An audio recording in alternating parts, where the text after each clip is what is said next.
अस्सलाम वालेकुम क्लास। हम लोग टाइम वैल्यू ऑफ मनी के बारे में पढ़ रहे हैं आजकल। सबसे पहले हमने उसमें देखा कि टाइम वैल्यू ऑफ मनी क्या है, उसका कॉन्सेप्ट ओरिजिनली क्या है, और उसके बाद हमने ये देखा कि बिजनेसेस में मोस्टली कैश फ्लोज कितने टाइप्स के होते हैं। फिर हमने हर टाइप ऑफ कैश फ्लोज के लिए present values and future values calculate की। सिंगल अमाउंट के लिए, एनुइटी के लिए, एनुइटी की टाइप्स के बारे में हमने बात की, परपेचुइटी के बारे में बात की, और मल्टीपल कैश फ्लोज के बारे में फिर बात की कि उनकी प्रेजेंट वैल्यू और फ्यूचर वैल्यू जो है वो किस तरीके से कैलकुलेट होती है। हमारा जो नेक्स्ट टॉपिक है वो है अबाउट कंपाउंडिंग इंटरेस्ट रेट। अब इसके बारे में भी हम क्लास में पहले बात कर चुके हुए हैं कि इंटरेस्ट रेट जब भी कहीं किसी स्टेटमेंट में हम लिखा हुआ पढ़ते हैं तो उसमें मोस्टली लिखा हुआ होता है suppose 8% compounded annually, 8% compounded semi annually, 8% compounded quarterly. जब भी आप बैंक के किसी स्टेटमेंट में देखेंगे या कहीं भी देखेंगे इंटरेस्ट के साथ इंटरेस्ट रेट जहाँ पे गिवन होगा वहाँ आगे हमेशा ये मेंशन होता है कि ये कंपाउंडेड एनुअली है और सेमी एनुअली है और क्वार्टरली है, किस तरह से है। तो इसका मतलब क्या है, अगर ये लिखा हुआ है तो इसका मतलब क्या है, आज हम इसके बारे में बात करेंगे। तो सबसे पहले तो ये है कि कंपाउंडेड, अगर सपोज लिखा हुआ है कि कंपाउंडेड सेमी एनुअली, तो इसका क्या मीनिंग है उसके बारे में हम बात करेंगे।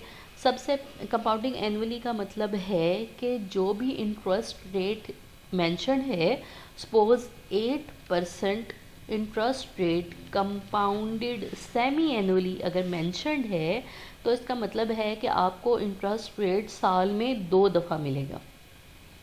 Semi annually means after every 6 month you will receive something, लेकिन वो 8% नहीं होगा। 8% कंपाउंडेड सेमी एनुअली का मतलब है कि 8% का हाफ मीन्स 4% आपको आफ्टर 6 मंथ मिल जाएगा और बाकी का 4% आपको आफ्टर 12 मंथ्स मिलेगा।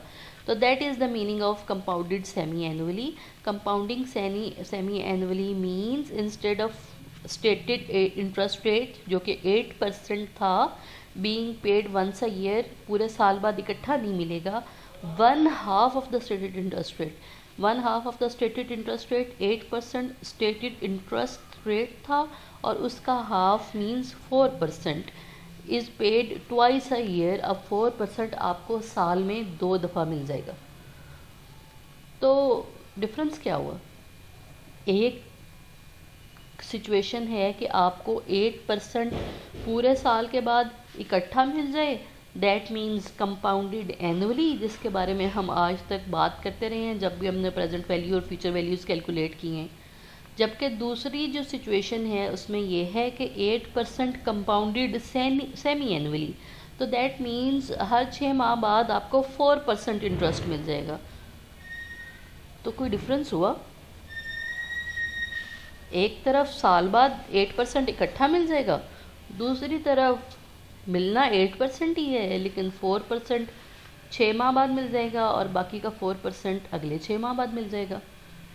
तो डिफरेंस तो कोई नहीं हुआ, लेकिन डिफरेंस है।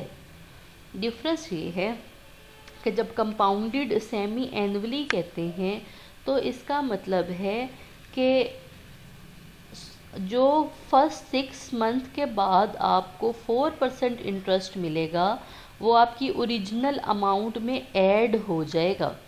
दैट मीन्स आपकी अगर ओरिजिनल अमाउंट 100 थी तो 6 मंथ के बाद जब आपको उस पर 4% इंटरेस्ट रेट मिल गया तो अब वो होगी 104।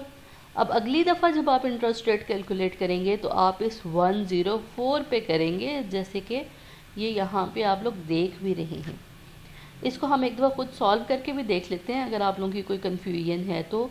कि सपोज़ एक एग्जांपल मैं बोल रही हूँ, वो एग्जांपल आप लोग नोट डाउन कर लें और उसके बाद हम इसको सॉल्व करना स्टार्ट करेंगे।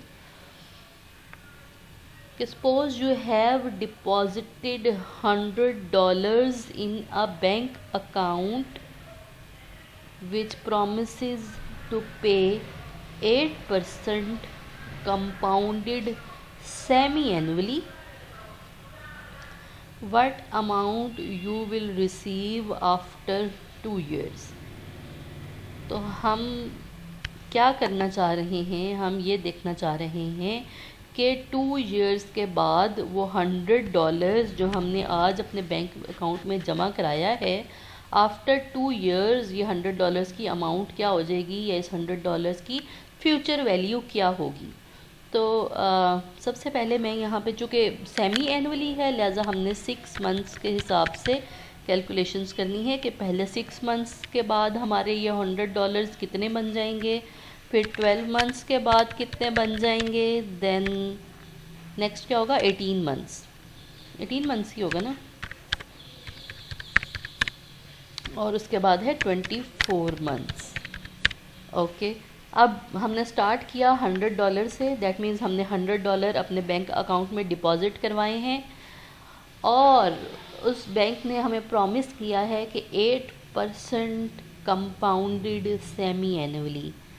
तो हमारा इंटरेस्ट रेट कितना होगा, तो मैंने पहले ही एक्सप्लेन किया है कि सेमी एनुअली है, तो इसका मतलब है जो इंटरेस्ट रेट बैंक ने प्रॉमिस किया है उसका हाफ आपको 6 महीने बाद मिल जाएगा। तो दैट मीन्स 1 + ½ हो गया 4%। तो ये इसका इंटरेस्ट फैक्टर है, आप इसको 4% लिखना चाहें तो भी ठीक है, आप इसको 0.04 कर लें तो भी ठीक है। तो दैट मीन्स दिस इज़ 1.04। अब इस 1.04 को आप 100 से मल्टीप्लाई करें तो क्या बनेगा, मल्टीप्लाई करें, यस, $104। तो ये आपकी आफ्टर 6 month वो $100 जो आपने बैंक में डिपॉज़िट कराए थे, अब वो 100 नहीं रहेंगे, वो 104 रहेंगे, और वो 104 अब आपकी ओरिजिनल अमाउंट है। अगली दफ़ा जब आप इंटरेस्ट कैलकुलेट करेंगे तो वो इस 104 पे करेंगे। ये है कंपाउंडेड का मतलब, बात समझ आई। तो असल में तो हम जब कंपाउंडेड एनुअली कहते हैं, करते तो तब भी यही हैं कि साल बाद हमारी जो अमाउंट है अगली दफ़ा उस पे इंटरेस्ट लगेगा। अब सिर्फ स्मॉलर डिफरेंस है, अ वेरी स्मॉल डिफरेंस, कि अब सेमी एनुअली है, साल में 2 दफ़ा हमें इंटरेस्ट मिलेगा। तो साल में 2 दफ़ा इंटरेस्ट मिलने का ये मतलब नहीं है कि 6 महीने बाद हमें 8% मिल जाएगा और 12 months बाद हमें अगेन 8% मिल जाएगा, नहीं। Half of the stated interest rate जो है वो मिलता है in case of semi annually. तो आप इसको 104 को 1.04 के साथ मल्टीप्लाई करें, और इसके बाद आप इस टेबल को इसी तरह से कंप्लीट कर सकते हैं, लेकिन एक दफ़ा करके देख लेते हैं। तो ये आता है 108। इसी तरह अब नेक्स्ट टाइम जो आपका स्टार्टिंग या बिगनिंग अमाउंट होगी वो 108 होगी। 108 लिखेंगे हम, 1.04 से इसको मल्टीप्लाई करेंगे तो इसका आंसर अराउंड कहीं आता है 112 के अराउंड। आप लोग एग्जैक्ट कैलकुलेशंस जो हैं वो खुद कर सकते हैं। उसके बाद अब बिगनिंग अगेन 112 हो जाएगा, 1.04 एंड 116 के अराउंड समथिंग आता है। आप लोग इसको मज़ीद कैलकुलेट करके देख सकते हैं। तो आप लोग को आई होप ये समझ आ गया होगा। कंपाउंडेड का कॉन्सेप्ट तो हमने पहले भी क्लास में पढ़ा हुआ था। कंपाउंडेड का कॉन्सेप्ट ये कहता है कि इंटरेस्ट रेट हमेशा जो न्यू वैल्यू हम कैलकुलेट करते हैं उस पे लगता है। ऐसा नहीं है कि आपने अगर 100 डिपॉजिट करवाया है, 100 साल के लिए आपके अकाउंट में पड़ा रहा है, तो वो 100 ही रहेगा, 100 नहीं रहता। उसमें इंटरेस्ट रेट जो है वो ऐड हो जाता है और अगली दफ़ा न्यू अमाउंट पे इंटरेस्ट लगता है। कंपाउंडेड का कॉन्सेप्ट ही हम लोग पढ़ चुके हुए हैं। यहाँ पर डिफरेंस सिर्फ ये है कि सेमी एनुअली का क्या मीनिंग है। सेमी एनुअली मींस इंटरेस्ट की कैलकुलेशंस जो हम पहले साल बाद करते थे अब 6 माह बाद करेंगे, नंबर 1। एंड सेकेंडली जो स्टेटेड इंटरेस्ट रेट होगा उसका हाफ आपको सेमी एनुअली मिलेगा।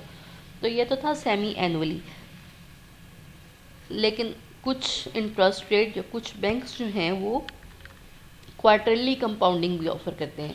क्वार्टरली कंपाउंडिंग में बैंक्स ने सपोज के स्टेटमेंट में ये मैंशनड है कि we will pay you the interest at 8% compounded quarterly. Compounded quarterly अगर लिखा हुआ है तो दैट मीन्स कि अब आपको साल में 4 दफ़ा इंटरेस्ट रेट मिलेगा, इंटरेस्ट लगेगा आपकी ओरिजिनल अमाउंट पे। अब साल में 4 दफ़ा लगेगा तो इसका ये मतलब नहीं है कि वो 8% ही 4 दफ़ा लगेगा। आप 8 को डिवाइडेड बाय 4 करेंगे, या जो भी आपका स्टेटेड इंटरेस्ट है, जो हमारी एग्जांपल में 8% है, उसका 1/4 मीन्स 8% डिवाइडेड बाय 4, तो 2% इंटरेस्ट रेट जो है आपको साल में 4 टाइम्स मिलेगा, क्योंकि कंपाउंडेड क्वार्टरली है। आई होप ये समझ आ गया होगा। तो इसकी एग्जांपल देखते हैं। अगर हम इसको सॉल्व करने की कोशिश करें, अगर एग्जांपल यही है सपोज़, जिसमें मैंने पहले कहा कि $100 जो हैं मैंने बैंक में डिपॉज़िट करवाए हैं और बैंक ने प्रॉमिस किया है कि वो मुझे 8% कंपाउंडेड क्वार्टरली देगा। तो इस केस में अभी ये एग्जांपल कैसे बनेगी, इसको हम सॉल्व करने की कोशिश करते हैं। सबसे पहले तो पीरियड्स, नंबर ऑफ ड्यूरेशन जो है वो चेंज होगी। अब 6 मंथ बाद नहीं मिलना, कितने मंथ्स बाद मिलना है? 3 मंथ्स बाद। फिर हमें मिलेगा 6 मंथ्स, देन 9 मंथ्स, साल में 4 दफ़ा मिलना है ना, देन 12 मंथ्स। अब हमें हर 3-3 माह के वक्फे से, मतलब कि साल में 4 दफ़ा इंटरेस्ट जो है वो मिलेगा, और जो इंटरेस्ट की अमाउंट है वो 8% स्टेटेड इंटरेस्ट रेट है, लेकिन चूँकि साल में 4 दफ़ा मिलना है, लिहाजा हमें 8% डिवाइडेड बाय 4 करना पड़ेगा, तो जो इंटरेस्ट रेट बच जाएगा वो 2% बच जाएगा। तो हमें हर 3 महीने बाद जो है वो इंटरेस्ट रेट मिलेगा, और उसकी अमाउंट जो है वो 2% है। तो अब देखते हैं क्या चेंजेस आती हैं इसमें। 1.02 को अगर हम 100 से मल्टीप्लाई करेंगे तो ये हो जाएगा 102। 6 मंथ बाद स्टार्टिंग की अमाउंट जो है वो 102 है, और इसको अगेन हम इसके साथ मल्टीप्लाई करेंगे 1.02 के साथ, तो ये बन जाएगी 104 समथिंग के अराउंड। ये टेबल जो है, आई होप ये आप लोगों को क्लियर हो गया होगा। नहीं क्लियर हुआ तो आप लोग मेरे से पूछ सकते हैं। इसका टेबल मैंने ऑलरेडी स्लाइड्स में एक बना के डाला हुआ है, यहाँ पे आप लोग देख सकते हैं कि हर 3 मंथ्स बाद के लिए हम कैलकुलेशंस कर रहे हैं, क्योंकि ये कंपाउंडेड क्वार्टरली है। दैट मीन्स साल में 4 दफ़ा हमें ये इंटरेस्ट जो है वो मिलेगा, लेकिन उसकी जो अमाउंट है वो 1/4 of the stated interest rate होगी। ओके, तो ये टेबल ऑलरेडी हमारे पास कैलकुलेट हुआ था, यहाँ से आप लोग देख सकते हैं, और कोई बात आप लोगों को समझ नहीं आए तो आप लोग मेरे से पूछ सकते हैं। नेक्स्ट चलते हैं। अच्छा, ये एक जेनेरिक फार्मूला है, बजाय इसके कि हम ये टेबल बनाएं हर चीज़ बार बार और हर 3 मंथ्स बाद, 6 मंथ्स बाद, 9 मंथ्स बाद ये सारी कैलकुलेशंस करें, इसकी जगह एक जेनेरिक फार्मूला है, आप ये अप्लाई करके डायरेक्ट आफ्टर 2 इयर्स की कैलकुलेशंस जो हैं वो कर सकते हैं। अब फार्मूला वही है जो फ्यूचर वैल्यू का है। Future value is equal to present value into 1 + r raised to power m। सिर्फ ये m डिफरेंट है, ये m यहाँ एक एक्स्ट्रा है और एक ये m एक्स्ट्रा है। ये m जो है ये नंबर ऑफ़ पीरियड्स या नंबर ऑफ़ टाइम्स है कि कितनी दफ़ा कंपाउंडिंग करनी है। अगर कंपाउंडेड सेमी एनुअली है तो ये m2 हो जाएगा, अगर कंपाउंडेड क्वार्टरली है तो ये m4 हो जाएगा।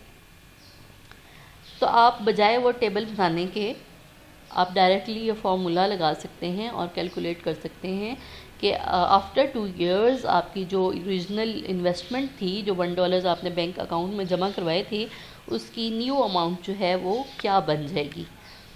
तो ये जेनेरिक फार्मूला आप लोग यूज़ कर सकते हैं। करके देख लेते हैं, ठीक है, करके देख लेते हैं। यहाँ पे हम फार्मूला लगाते हैं जो कि है future value is equal to present value into 1 + r divided by m and raised to power m cross n। So हमारे वाले केस में प्रेजेंट वैल्यू जो है वो है $100, 1 + इंटरेस्ट रेट इज़ 8%, यस, तो मैं इसको 0.080 लिख दूँगी, डिवाइडेड बाय सेमी एनुअली के लिए कर रहे हैं तो डिवाइडेड बाय हम 2 करेंगे, and then 2 multiplied by number of years भी 2 हैं। तो आप इसको कैलकुलेट करके आंसर देख लें क्या आता है।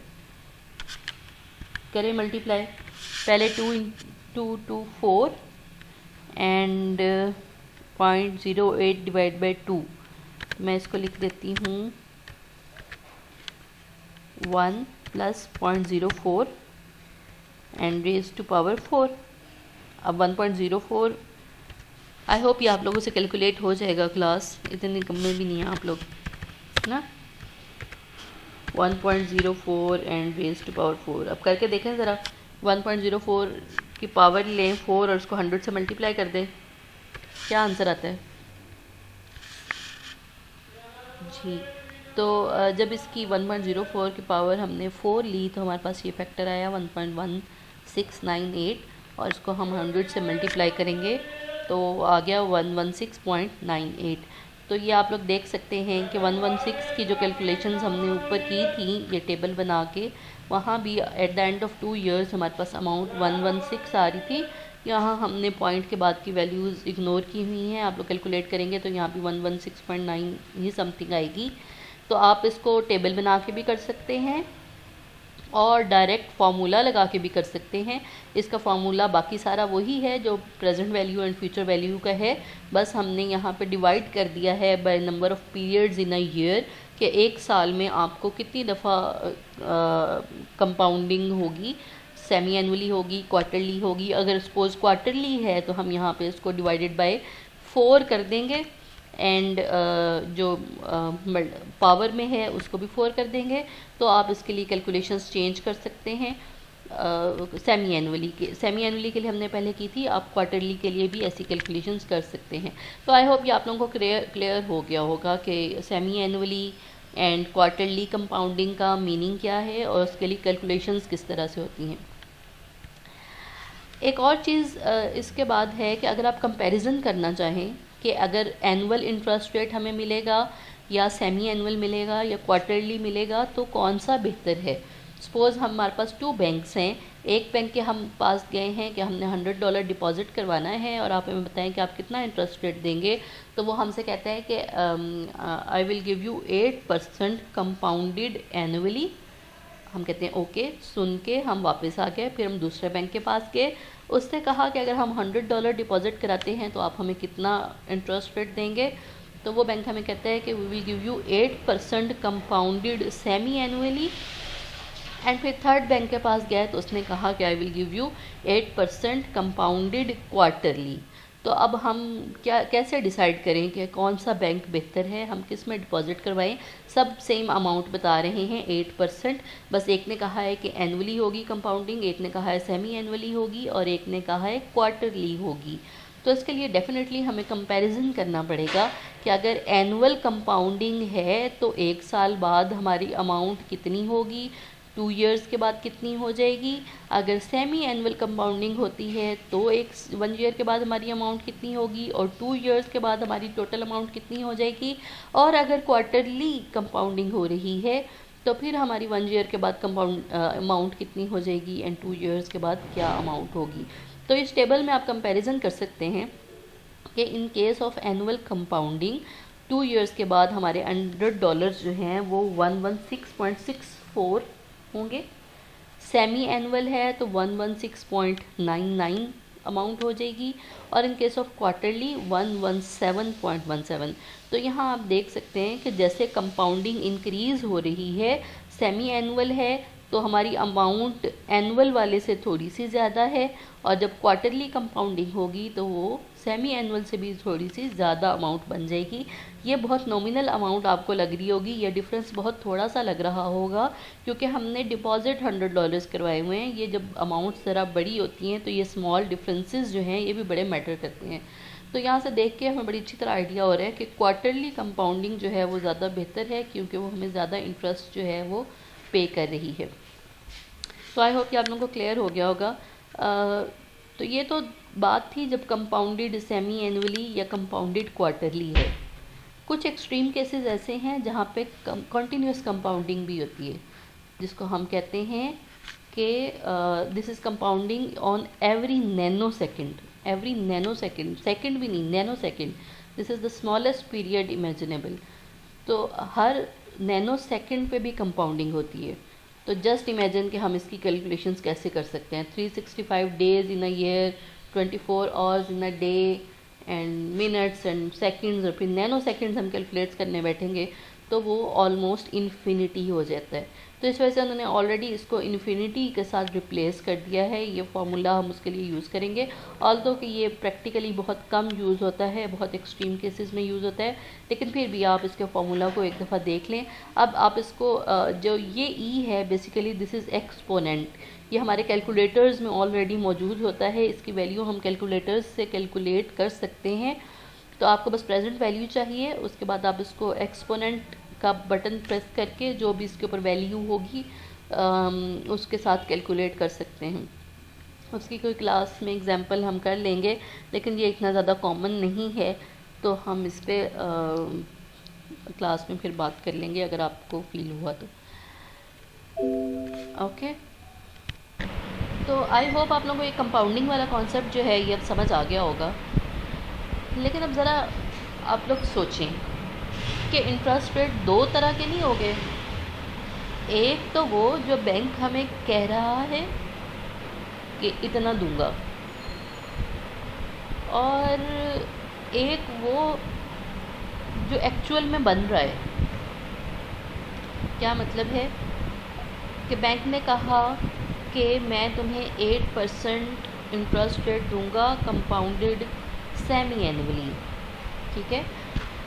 तो जो ये इंटरेस्ट रेट होता है ना, जो कोई बैंकर या इन्वेस्टर बताता है या कॉन्ट्रैक्ट में लिखता है, तो इस इंटरेस्ट रेट को हम कहते हैं नॉमिनल इंटरेस्ट रेट। नॉमिनल और स्टेटेड इंटरेस्ट रेट जो है वो इंटरेस्ट रेट होता है जो कोई बैंकर या इन्वेस्टर जो है वो हमें बताता है कि मैं इतना तुम लोगों को इंटरेस्ट जो है वो दूंगा। जबकि एक इंटरेस्ट रेट और होता है जिसको हम इफ़ेक्टिव इंटरेस्ट रेट कहते हैं। अब इफ़ेक्टिव इंटरेस्ट रेट वो है जो वो एक्चुअल में बनता है। एक्चुअल में बनता है का क्या मतलब है, ये एक दफ़ा कैलकुलेट करते हैं, फिर उम्मीद है आप लोगों को समझ आ जाएगी कि मैं क्या कहना चाह रही हूँ। यहाँ एक एग्ज़ाम्पल है, सपोज़ वही वाली एग्ज़ाम्पल के $100 हैं और उस पर बैंक ने कहा है कि 8% इंटरेस्ट रेट मैं दूंगा कंपाउंडेड एनुअली। अगर कंपाउंडेड एनुअली का केस है कि साल में एक ही दफ़ा इंटरेस्ट रेट मिलेगा, तो आप इफ़ेक्टिव इंटरेस्ट रेट वो तो स्टेटेड है, बैंक ने कह दिया कि 8% कंपाउंडेड एनुअली, तो दिस इज स्टेटेड। हमने इसको इफ़ेक्टिव इंटरेस्ट रेट में कन्वर्ट करना है। इफ़ेक्टिव इंटरेस्ट रेट का फॉर्मूला ये यहाँ पे आपके पास मेंशन्ड है, EAR इज़ इक्वल टू, ये इफ़ेक्टिव इंटरेस्ट रेट है, EAR is equal to 1 plus R, ये जो R है जो अभी मैंने लिखा है ये स्टेटेड इंटरेस्ट रेट है, divided by m raise to m और इस सब की पावर m -1, ये फार्मूला है। अब देखते हैं कि इसमें वैल्यूज़ पुट करने से क्या आंसर आता है ऐसा डिफरेंट, जिसको हम कह रहे हैं कि ये जो है इफ़ेक्टिव इंटरेस्ट रेट और एनुअल इंटरेस्ट रेट जो है वो डिफरेंट हो सकते हैं। तो दिस इज़ 1 प्लस 8%, तो मैं 0.08 लिख रही हूँ, डिवाइडेड बाय m जो है these are number of periods के एक साल में कितनी दफ़ा कंपाउंडिंग होनी है। इस वाले केस में मैंने कहा है कंपाउंडेड एनुअली, तो m जो है वो 1 ही होगा और इसकी रेज़ टू पावर भी 1 ही होगी और -1। ओके, तो आप इसकी ज़रा कैलकुलेशंस करें क्या आंसर आता है।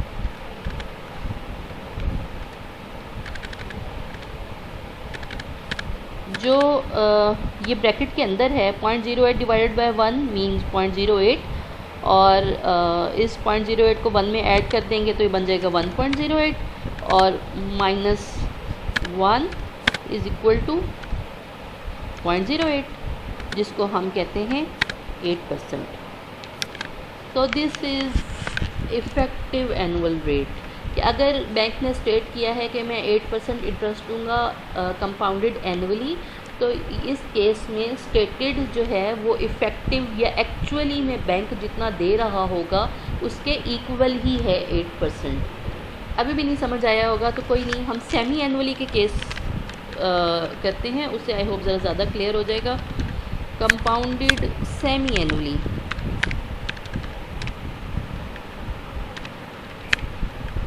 सेम यही फॉर्मूला है।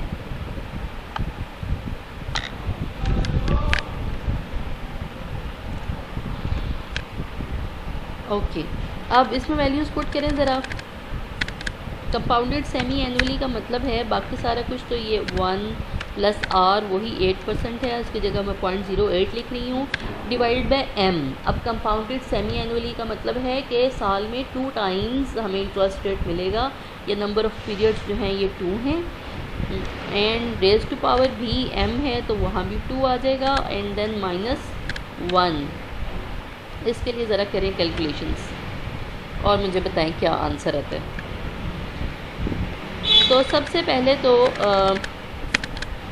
ये 1 एज इट इज़ लिख देते हैं हम। 1 plus 0.08 divided by 2 that means 0.04 and raise to power 2 then -1। यहाँ तक ठीक है।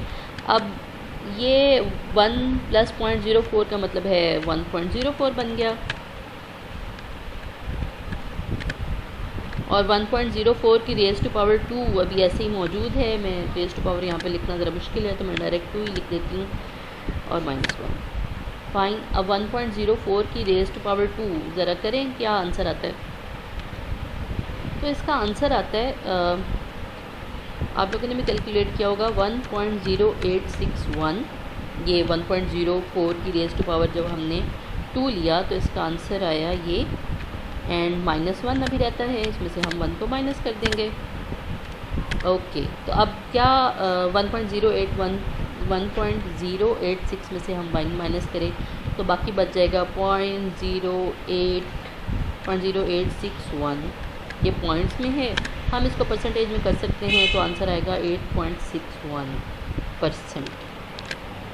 अब ये एक्चुअल यहाँ से आपको ज़रा ज़्यादा बेहतर समझ आ सकती है कि ये 8.61 है और ये 8% है। जब कंपाउंडेड एनुअली हो रहा था तो उस टाइम स्टेटेड एनुअल रेट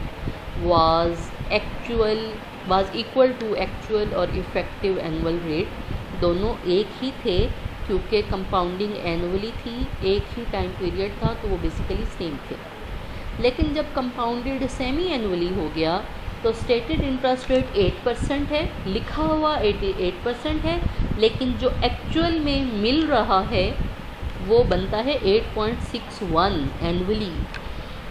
4% आपको 6 माह बाद मिलेगा, 4% आपको अगले 6 माह बाद मतलब 12 मंथ्स बाद मिलेगा। तो कुछ कैलकुलेशंस इस तरह की हैं कि स्टेटेड जो रेट है वो 8% है, जबकि जो एक्चुअल या एक्चुअल रेट है जो आपको एक्चुअली मिल रहा होगा वो 8.61% होगा। तो इसलिए जो हम पहले बात कर रहे थे कि अगर 3 बैंक्स के पास आप गए हैं, जो हम यहाँ इस स्लाइड में पहले हमने जिक्र किया था कि अगर आप 3 बैंक्स के पास गए हैं और एक ने आपको कहा है कि मैं आपको एनुअल कंपाउंडिंग दूंगा, एक ने कहा है सेमी एनुअल दूंगा और एक ने कहा है कि क्वार्टरली दूंगा, और आपसे डिसाइड नहीं हो पा रहा, तो ये जो हम अभी ये वाली कैलकुलेशंस कर रहे थे ये उसमें हेल्पफुल है कि ये 8% उस बैंक का है जिसने कहा है कि मैं आपको एनुअल कंपाउंडिंग दूंगा, लेकिन जिसने कहा है कि मैं सेमी एनुअल कंपाउंडिंग करूंगा तो दैट मीन्स वो आपको 8.61% एक्चुअल इंटरेस्ट दे रहा है।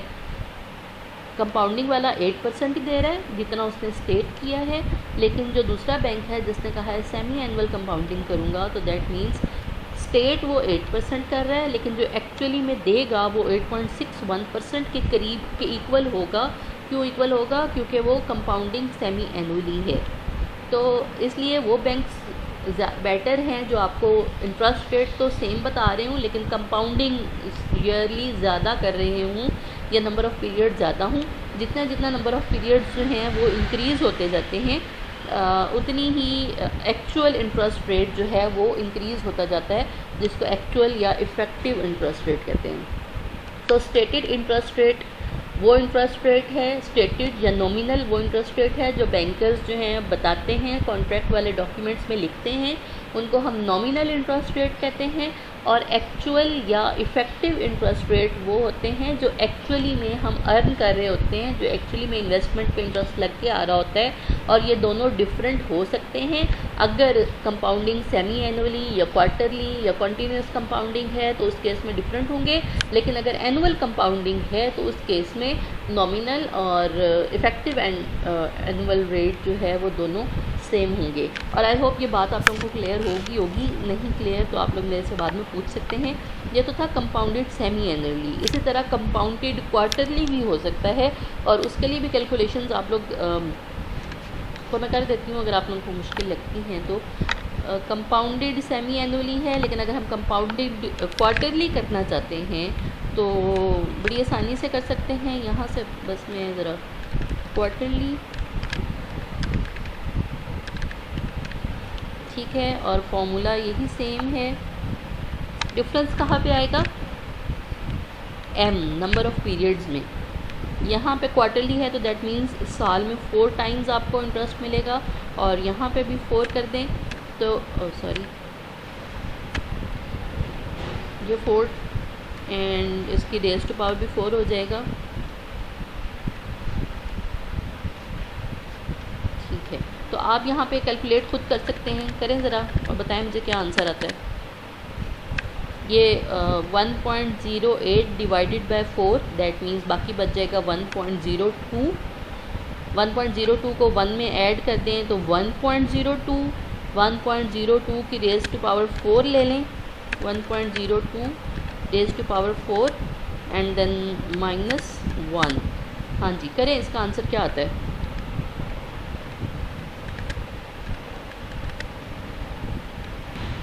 तो इसका आंसर आता है 0.0824, 0.0824, जबकि तो ये बनेगा 8.24%। जी, तो अब आप देख लें कि कितना डिफरेंस है। जैसे जैसे नंबर ऑफ़ पीरियड्स कंपाउंडिंग के इंक्रीज़ होते जा रहे हैं, सॉरी मिस्टेक, यहाँ पे 8.16 है, 61 की बजाय। आई होप ये अगर कैलकुलेशंस आप लोगों ने खुद की होंगी तो ये करेक्शन आप लोगों ने पहले ही कर ली होगी। तो जब आप देख लें कि जब कंपाउंडेड एनुअली था तो स्टेटेड और इफ़ेक्टिव इंटरेस्ट रेट दोनों सेम थे। कंपाउंडेड सेमी एनुअली हुआ तो इफ़ेक्टिव इंटरेस्ट रेट ज़्यादा है स्टेटेड से और वो है 8.16%, और जब कंपाउंडेड क्वार्टरली है तो वो इंटरेस्ट रेट और ज़्यादा हो गया है 8.24%। तो जैसे जैसे number of compounding periods in a year increase होते जाएंगे वैसे वैसे इफ़ेक्टिव या एक्चुअल रेट जो आपको मिल रहा होगा वो भी इंक्रीज़ होता जाएगा। तो जो बैंक आपको जितनी ज़्यादा कंपाउंडिंग ऑफ़र करेगा दैट मीन्स वो उतना ज़्यादा बेटर है, क्योंकि एक्चुअली में आपको ज़्यादा इंटरेस्ट रेट दे रहा होगा। आई होप ये आप लोगों को क्लियर हो गया होगा।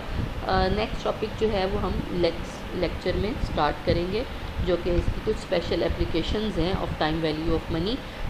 Till then, thank you so much and अल्लाह हाफिज़।